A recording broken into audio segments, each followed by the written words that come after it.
Back here at home right now, thousands of maritime workers up and down the East and Gulf Coast are on strike, demanding better wages and protections against automation. Members of the International Longshoremen's Association at Jacksport and the Port of Brunswick are also on the picket line. Our Riley Phillips is joining us live this evening from Brunswick. And Riley, the Port of Brunswick is closed today because of this strike. Yes, the Port of Brunswick is closed today. The Georgia Port Authority says they are not part of the negotiation process, but they are respecting the process with the closure today.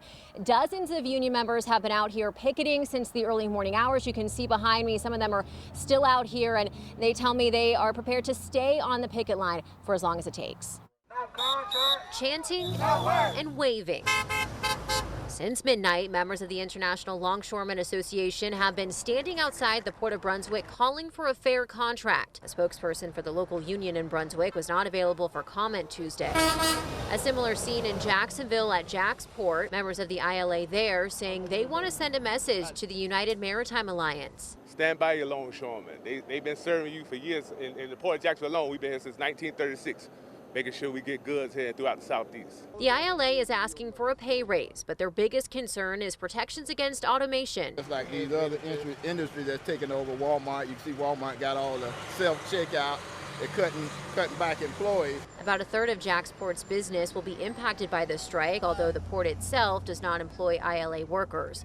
While industry experts warn of potential supply shortages, members of the union say they worked hard during the pandemic to keep goods moving, and now they just want what they feel is right. I mean, it's nothing new to us. We do it all day, all night on ships, making sure that America and the world get the products they deserve and receive. We just making sure that we get ours from the greedy employers that's not trying to give us that and showing that they don't respect us by replacing us with machines. No contract!